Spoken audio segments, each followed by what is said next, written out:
morning, everyone. Welcome.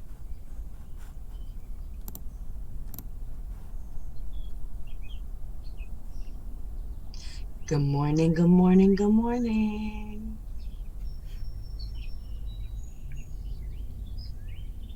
Welcome, Kim. Nice of you to be here. Let me grab my real tea. Are we live in Birthworker Evolution? Is that where Absolutely. we're living from? Mm-hmm. Okay. Alrighty. We are so happy to have you joining us all today. We're just going to give everybody a few minutes to start rolling in. It's 7 o'clock in the morning here on the East Coast. um, But thank you so much for joining us. Ooh, are we?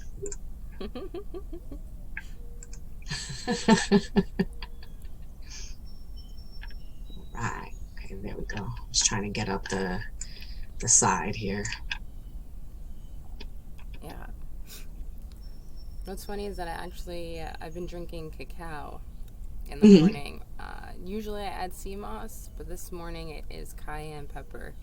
That is exactly what I'm needing. Okay, hey, little pep in your step, reduce some inflammation, get the fire started. Irene, good morning, love bug. So we have this wonderful goddess from Spain. She's a midwife, and she's here to talk to us about her book, The Womb Emptying Society. And let me tell you, the title alone. Now finally I can see. Good morning, love. How you doing? She's Oscar Mike. She's on the move. Right.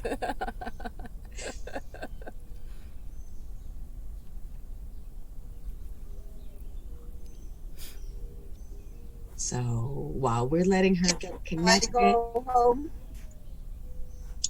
say what? Can you hear me properly if we do this here? We You're can coming now. in drips and drabs. Maybe once you get situated. Yeah, I'm entering my house right now. Oh, there we go. There's the And Wi-Fi. Clarity happens. okay, okay, fantastic. Whew. So while you're getting settled, we're actually just going to do our little intro and Okay, get our little morning prayer on. very good. So my name is Maritday, the Sacred Health Doula, and next to me is my wonderful partner in crime, Kai, of Our Daily Magic, and I Am Magical Kai. We're here today offering the birth tea, and we've got Irene Garzón from Spain, a wonderful midwife. And we're actually going to be talking about her book, The Womb Emptying Society. So we're really glad that y'all folks are waking up early to be with us. But let's just take a moment, let's sit in our seat, take a couple breaths, and let's just do a little bit of prayer. So this morning's prayer, we've got two. The first one is a prayer for peace, which Lord knows we need all the peace that we can get right about now. So here we go. A child of innocence, a vision of remembrance on the other side of the world, gazing in wonder through flashing lights and thunder, blazing through the fields, sounds of a war ringing through. Is there peace for me and you in this life? This is a prayer for peace. This is a prayer for peace. This is a calling to angels above. Oh, hear us calling, send us your love. We can reach anything we believe. Let us teach, we will achieve. They are lives of our children. They are the souls of our universe. This is our chance to bring peace. This is a prayer for peace. This is a prayer for peace. This is a calling to angels above. Oh, hear us calling, send us your love. Remember the beginning. Let this be an ending. Speak your voice. Let it be heard. We have a choice to affect the whole world. Let it be now. It takes you and I, and together the world will survive. This is a prayer for peace. This is a prayer for peace. This is a calling to angels above. Oh, hear us calling, send us your love. I pray, I pray, I pray for peace. And then we're going to move into a prayer for grounding. Dear angels, help me plant my feet firmly in this physical world, even as I stretch my soul into the unending vastness of the light. Inspire in me a love of personal development with which to ground myself within my physical body. Help me create a deeper connection with this earth on which I live. Help me build stamina for the spiritual and physical journeys ahead by finding sure footing where I stand in this moment on this earth. Guide me as I learn new ways to serve, not only this physical world, but also the light. Share with me a love of this earth and of the universe, where all the angelic hosts invite us to live within the light. Amen, amen, amen. Thank you, thank you, thank you. Amen, amen, amen. Aho Ashe, amen. Ashe, Ashe, Ashe. I'm talking about prayers for peace. It just made me think of Janine Pavari Baker. Peace on earth begins with birth. And so with that, tell us about the womb emptying society. Because I know, as I was reading, it's one thing to be in the experience and see this happen. And it's a whole different thing to read the words of how women are treated when they're going to birth, the different viewpoints of the people attending them, and how oftentimes they're just numbers. They're not even women, and how they're discussed. You know, I was reading about how Miriam is diabetic in the book, and they were just, you know, they're calling her roly-poly. You know, and it was just like, wow, you know, it was just like she wasn't even a person. And how we shame and blame women for all the things that go wrong in their birth, but when we allow them to be in control, a lot of times things are fine. So talk to us, please. Shed some light. Yes, sure. Yeah, it's being treated this way that I guess somehow we need to see it written down. As you said, numberness. It is how we are treated, mainly, I would say, in obstetrics. As you said, yeah, they call people roly-poly. They talk about them with like they're the ones there is the tools for them to work. Book, I just didn't think. I mean, I just started writing, I started creating characters, and I just knew these had to be based in a hospital, in a maternity unit, and let people see how it is actually for a lot of people. And when I launched the book, I first launched it in Spanish in 2015. I received so many messages, so many calls, and people saying I was Media and I was Elena, I was Ingrid, that they saw themselves in one of the characters of the book, how they had been treated, or how the birth was, or how they had to fight with absolutely every person to have the voices heard. So in a way, I wanted to make it a book to whoever is around birth, whether pregnant, giving birth, or any kind of partner, just not their partner, like the birth partner, but doulas, midwives. I wanted everybody to hear, like, this is birth seen from very many different viewpoints. And that's the main reason why I chose that the main, shall I tell you a little bit? Yes. How is the structure? Or... Yeah, tell us. Sure. Okay. So as I said, the main story in the book is about this busy maternity ward and the relationship between the staff, the midwives, with the midwives themselves, the student midwives, the doctors, of course the women who go there, all these hierarchy, that's a difficult word to say, implied, where actually the person who should be there at the top of that hierarchy is many times the one that it's at the bottom, which is the birthing woman, or what she wants. And so I started writing this story, and then I started thinking, oh, I have to tell the story also from the other side. I have to put women being pregnant and their anxieties and their fears, and going through all the different tests and clinics and appointments. And then I started to think, oh, there should be a lesbian couple, see from their perspective. What about a person who is addicted to something, like this woman who is a heavy smoker? We have to tell people, help people see from the other side. There is an escort. There is a woman who has had a horrible obstetric history again and keeps losing babies. And so I wanted everyone to see from everyone's perspective. I think I've only not talked about the women who decide not to become mothers, but what in terms that's a of whole different book, honey. Yeah, that's very true.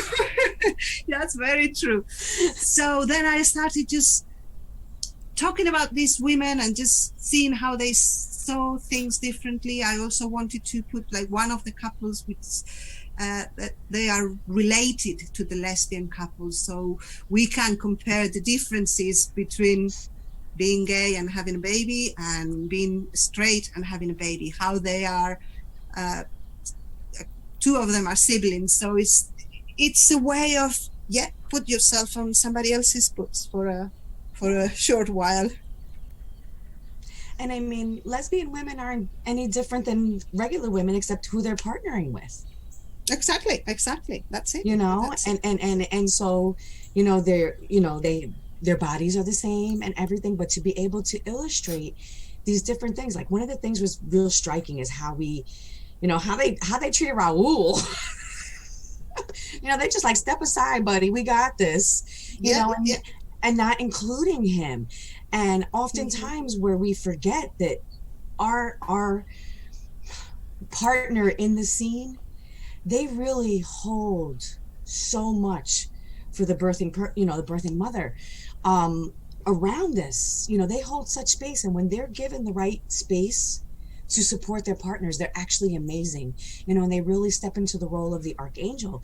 So you really did such a great job of just how they really, you know, okay, excuse me, step to the side, we got work to do, you know, you're not really part of this. And again, I've seen it as a birth doula, you know, but to really read it, it's different. You know, we kind of like, you know, we get our own trauma when we're going through these births, and we forget different pieces. So it was just so interesting for me to see like some of the experiences that I've had on paper, you know, and then especially even how the medical professionals, how they really look at us as doulas. Well, I'm not massaging her feet, you know, I'm not going to be messing with her and giving her some TLC. You know, we have a job to do. Yeah. I'm not paid to do that. That's just not my job to do. And it's like, well, in normal circumstances, that should be everything you should do and nothing else. But yeah. I mean, I know it's quite different, especially from Europe to the States, the way, because there you're a money making machine. Yeah, man. Like a walking money machine. Like, want to give more things, put you more time, and so they will charge more to insurance. Whether so it's conveyor belt birth, where just this is what international connections. So she said it was like a conveyor belt, and it's just like a money-making machine. And it is. We're just really like, you know, let's scan that barcode. Boop, boop, boop. yeah. yeah. Yeah.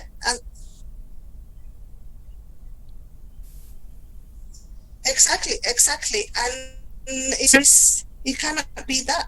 Like the most amazing moment on people's life, just like I thought the only way to be able to change it is the world know about it, and to let women know that that's not how things should be done. You are the one, and we are just of people who have read the book, and then their cousin, their friend, whoever is pregnant, and she's going to be induced just for the sake of it, and they just say, "Oh, get in contact with Irene," and I usually don't tell them what they want to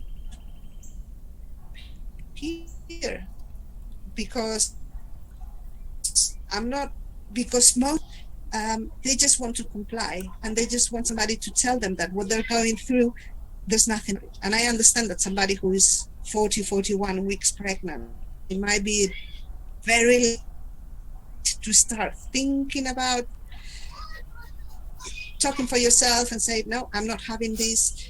But it just gets into people earlier and earlier, and that's the joy of writing something. It's there. So when you read that book, and then you've got a friend who's going through something that you think she would benefit from it, then you can tell her, oh, this is here, contact this person. But it's quite, I mean, obviously I try to do my best, but I tell them, this is your birth.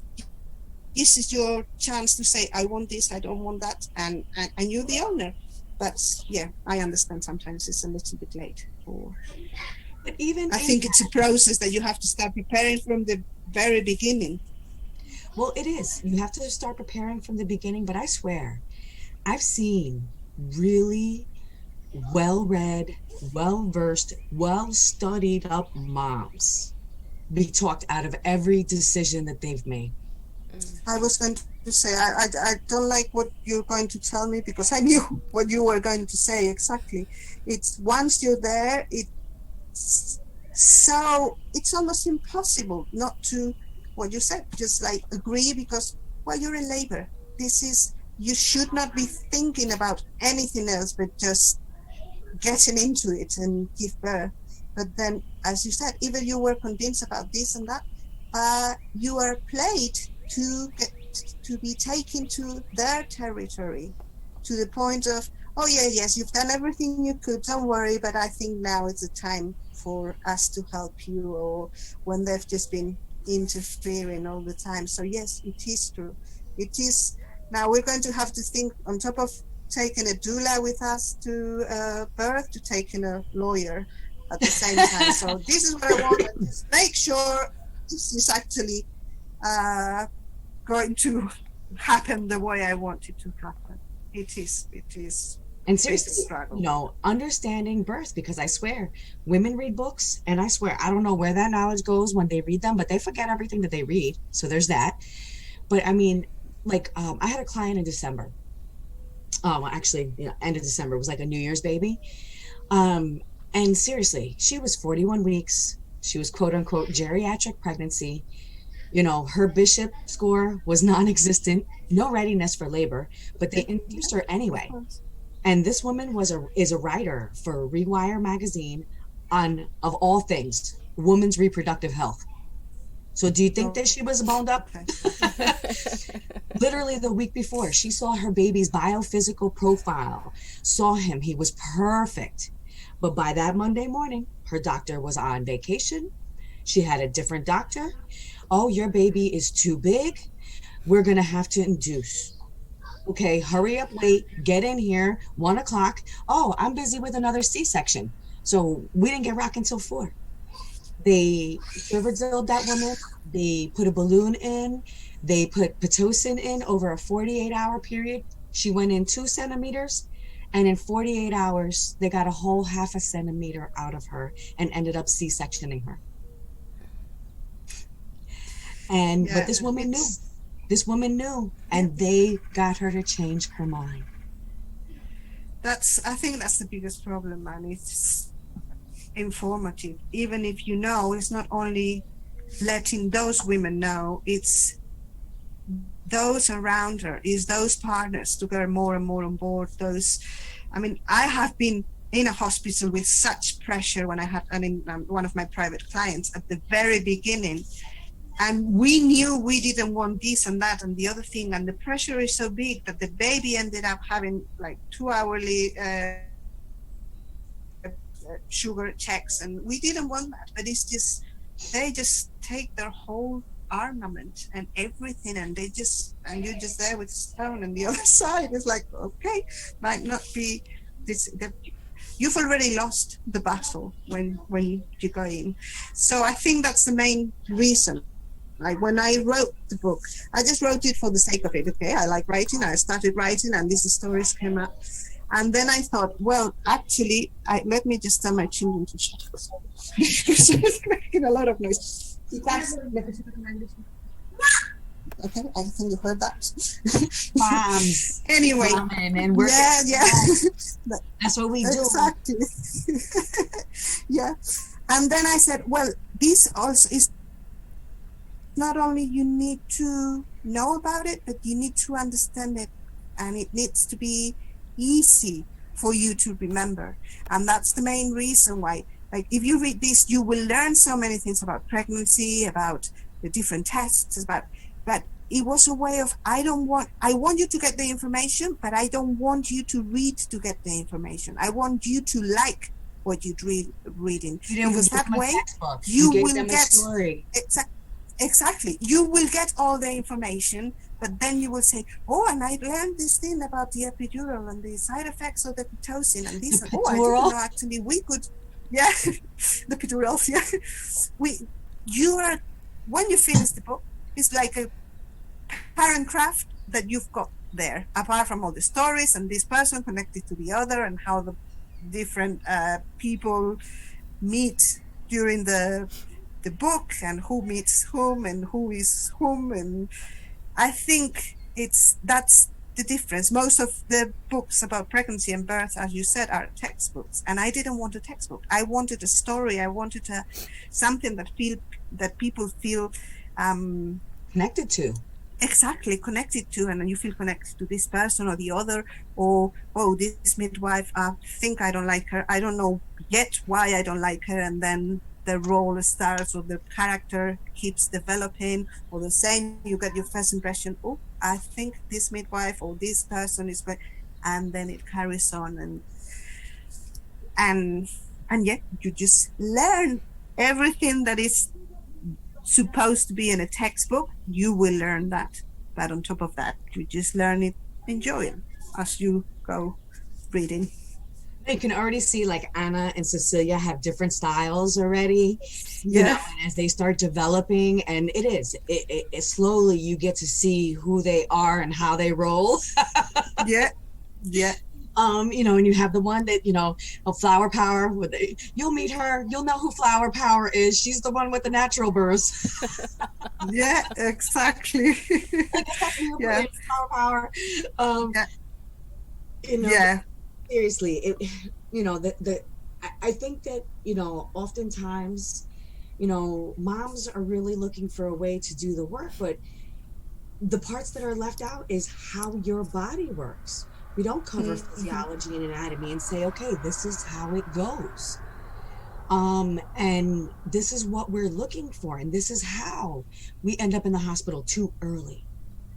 Okay, when is the time to go? Do I go when my water breaks? Don't I go? Because we know, you know what? Your water may break and you get no contractions. Maybe your water doesn't break and your contractions start.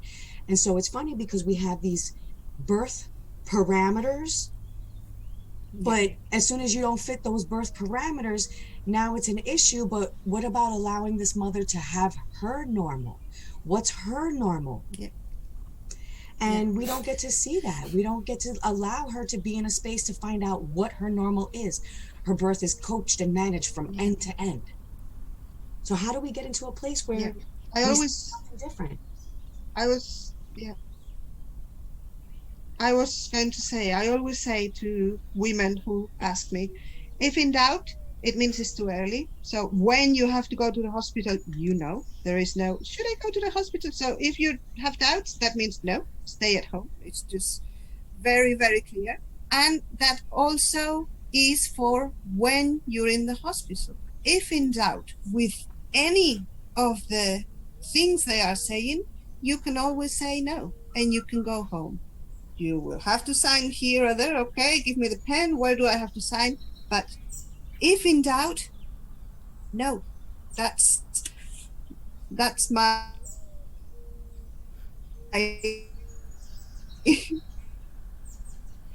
short sentence to tell. Obviously, if you follow or you start eating, you're not going to have any doubts. Okay, you go to the hospital. So yeah, at any point, I'm not saying just about an emergency. When you want to break,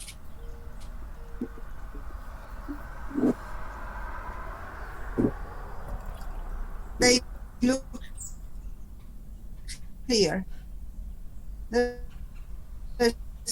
no problem. You feel your pain. There's nothing maybe you check that your waters have gone, which already the ones that have gone. So we've lost.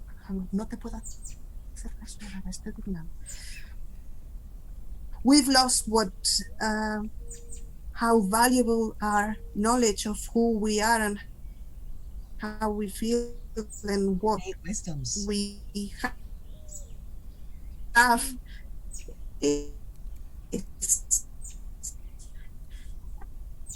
And that's something really, really important. No, that innate ability. We need to, if I think something's wrong, I mean, like, I'm looking, everything is absolutely fine of all the time. But if somebody tells me, even if I can't see anything that tells me there is a problem there, if the woman tells me, oh, I think there is a problem, that's what I'm going to go with, because no matter how many machines and how many knowledge got, the one who is going through that process is saying there is a problem, then you are the one to listen to.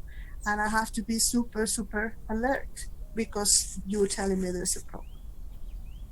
I say that all the time. There is no finer equipment than that birthing mother. Exactly. He is the most state-of-the-art thing that we have. And we need to trust her because she knows that baby inside and out. She knows that baby's rhythms, and she's going to know if the connections are not good. And we don't allow her to be in that space where she can trust her authentic intuition. Yes. When I worked at the hospital, it's been 3 years ago, that last time I was there. When I've worked there, every time I was in admissions and somebody came, that was for me the most scary thing. Oh, I haven't felt the baby move, because you are worried about something, or like really that we also worry about, or a woman that comes and say, I've come because there's something wrong. That made me really, really wary. It's like, if this person is saying there's something wrong, there is something. No, that's the time to pay attention. They're letting us know. So we are coming to the end of our time. What is a final thing that, if you could tell birthing mothers and their partners anything, what would it be?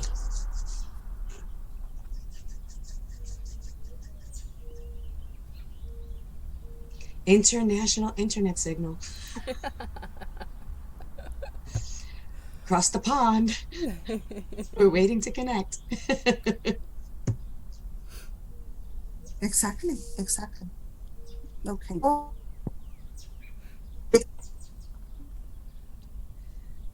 not hear me?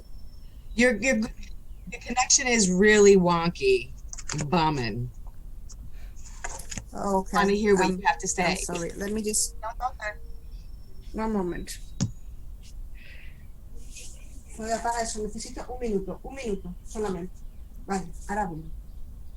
Is it any better now? Yeah. Yeah. Yeah? Okay. So what I would advise to them is, if in doubt, don't. And always look for the alternative. So if they tell you, if we don't induce you, blah, blah, blah, blah, ask. So if you induce me, I need to know that. If we don't do a cesarean section, okay, can you also explain to me what if we do a cesarean section? Because they are very, for somebody who is a specialist to explain to someone who is not something, well, it's going to be biased. It's going to be really, really difficult for a professional to be able to give you the choice that you want to make. Probably they will try to push you to make the choice they want you to make.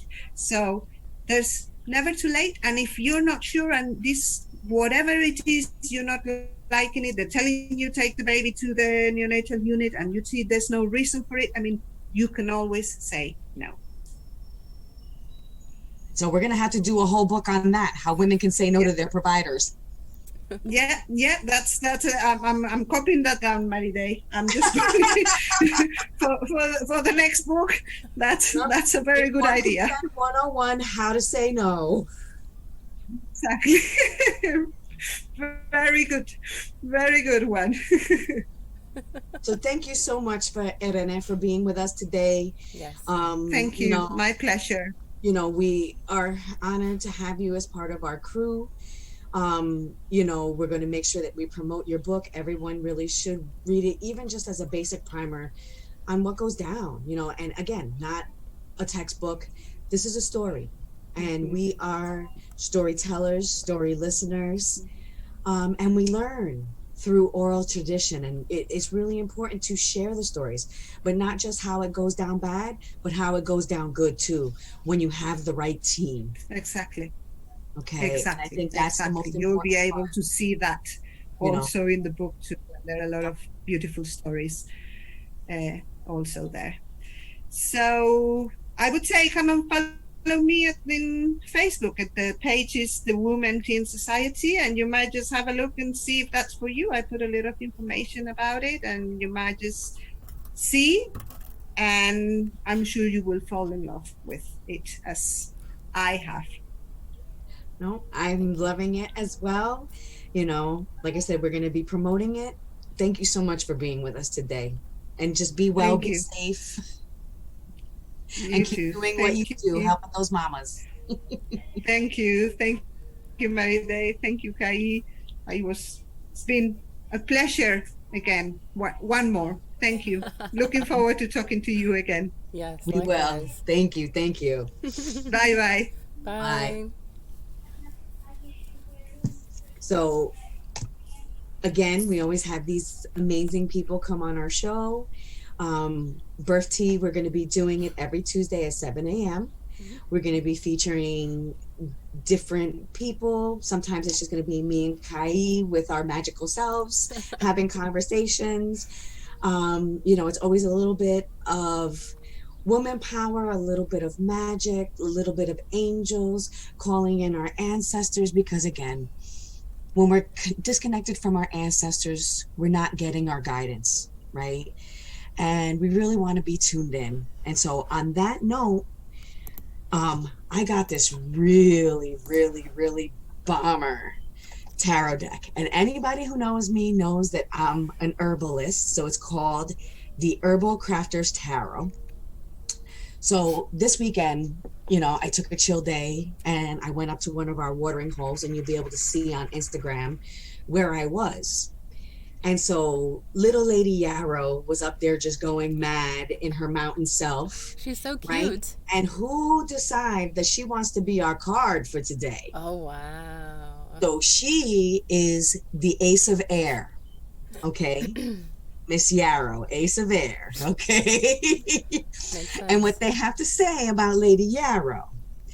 Don't fence me in. Discernment is necessary for survival. Know your wounds, identify your medicine. A wild bramble grows along a barbed wire fence in front of a dry field with a mountain in the distance. A hummingbird lands on a leafless, thorn-laden stem. Several sword-like yarrow plants fill the base of the thicket.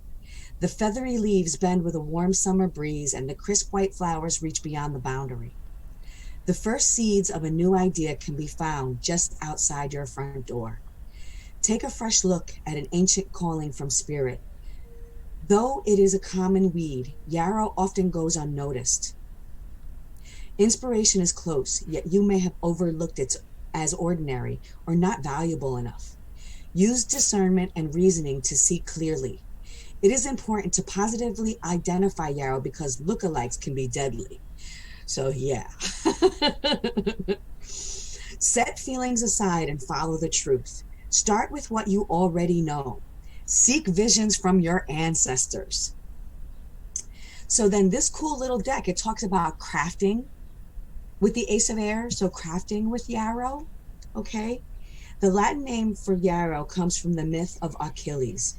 Read his birth story and then journal the question, what is my Achilles heel? How is it keeping me from my destiny? Cultivate discernment by learning to identify yarrow and its lookalikes. Craft a powder of dried yarrow leaves to stop bleeding because it's a stypic. Okay, so again, learning to use what you have at hand, what Mother Gaia provides so naturally. Everybody was hoarding. We just go outside. Okay, go outside. Go outside. No shoes. I promise. You'll be good. Out here.